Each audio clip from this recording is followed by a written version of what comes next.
A yau insha Allah bidiyon mu zai muku bayanin yadda ake samun kuɗi ta Facebook da kuma dalilin da zai sa a kwace account ɗin mutane da yawa kwanan nan.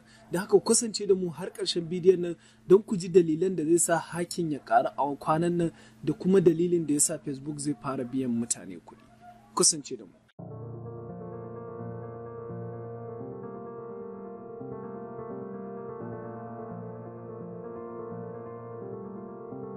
Kafin mu ci gaba, ina roƙonka da ka yi ƙasa ka ɗan danna wannan kalma ta subscribe. Bayan ka danna ta ka ɗan ga alamar ƙararrawa a gefe sai ka danna. Bayan ka danna sai ka yi sama ka mana like sai kuma ka yi share da 'yan uwanka don kowa ya amfana.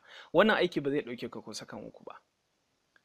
Ka kammala, na gode sosai da danna mana subscribe da ƙara mana ƙarfin gwiwa. Ni kuma insha Allah zan kasance tare da ku in yi ta kawo muku bidiyo irin waɗannan har zuwa ƙarshe. Da haka ku kasance da mu har zuwa ƙarshen bidiyo. Kasantuwar yadda abubuwan social media suke da yawa, hakan yasa suke rige-rige a tsakaninsu. Za ga an waye gari kowanne kalar social media irin su YouTube, Instagram, WhatsApp da sauran suwaye. Kowa yana kawo hanyoyin da za su jamar masoya da kuma waɗanda za su na amfani da application ɗinsa. Kamar yadda muka sani ga waɗanda suke harkar blogging sun san cewa harkar website ta daɗe ana samun kuɗi da ita. Sannan ga waɗanda suke amfani da YouTube sun san cewa akan samu kuɗi a cikin YouTube da yawa. Don haka mai Facebook ya ga hakan cewa wata hanya ce da za ta ƙara mar al'ummar da za su na amfani da account ɗinsa. Hakan ya sa ya buɗe wani tsari da za ana iya samun kuɗi a Facebook.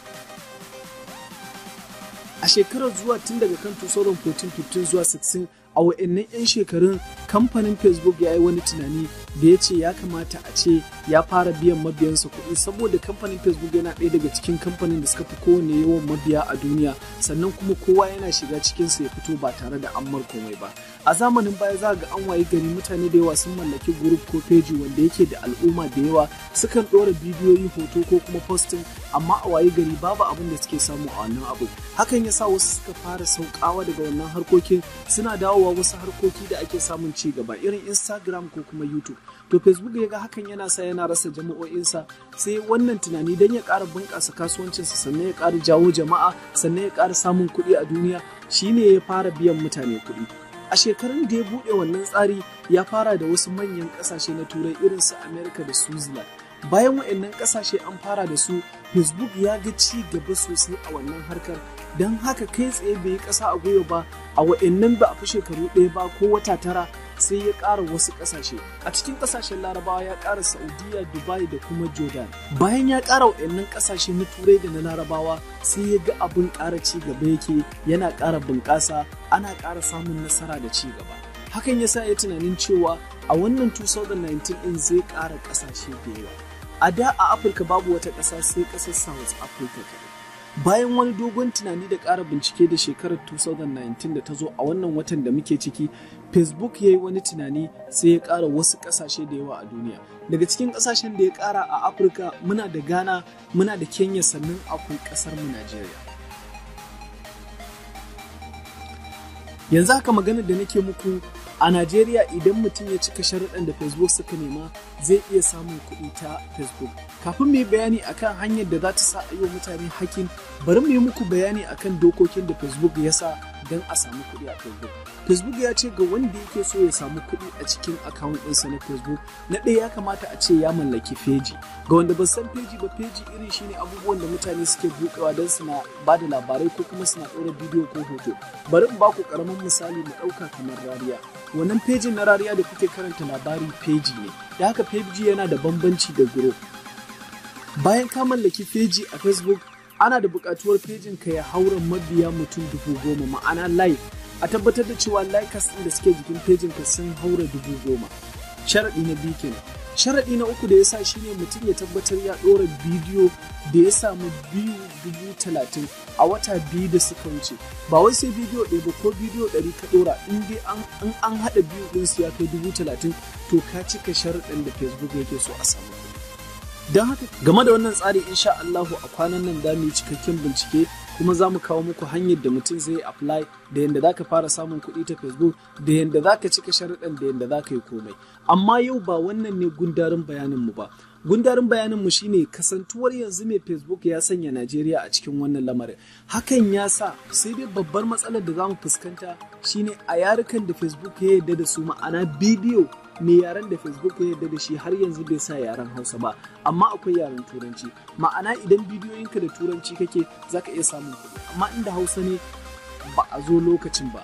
Amma kuma ko da kai Bahaushe ne zaka iya yin bidiyoyin da kawai sauti ne da su babu magana, don haka ko da su zaka iya samun kuɗi matuƙar dai ƙasar ka tana ciki.